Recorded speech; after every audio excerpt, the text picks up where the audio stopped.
Hello, I'm Craig Birch here at Manders Real Estate headquarters on the Compton Road in the heart of Wolverhampton with more top tips. And this week we are looking at ways to save energy and cut costs in the home. We've all got plenty of mortgage repayments, rents, things of that nature to pay up, so we could certainly do a little bit more in our pockets every month, and let's think of some ways in which we can do that.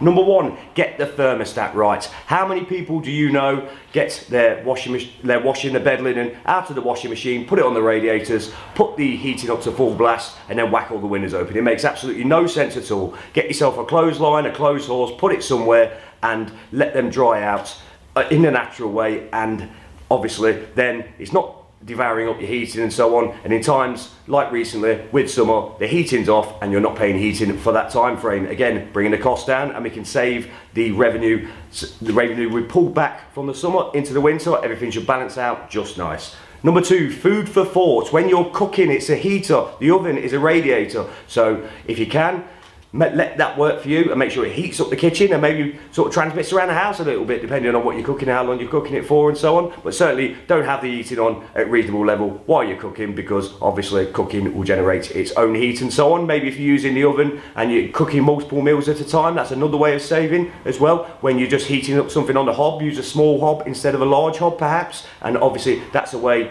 that you can cut down on the energy you're using and so on. Not only are you doing your bit for the environment, you're doing your bit for saving yourself a penny or two as well. Number three, money comes tumbling out of certain elements in the kitchen, and it certainly comes tumbling out of a tumble dryer. Tumble dryers, again, they're convenient, but they shrink your clothes for a start. How many t-shirts have I put in and you come out and they're not the same size? Either I've got bigger or the tumble dryer's made them smaller.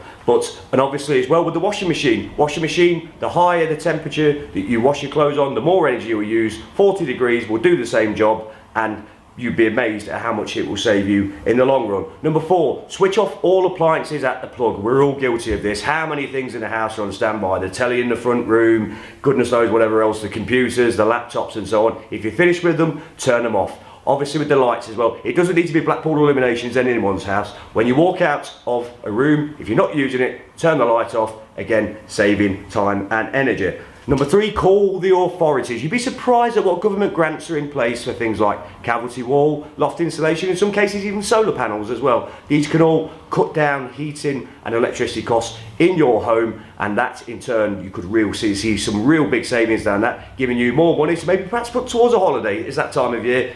That's entirely up to you. I'm Craig Birch. I will be back next week with more top tips.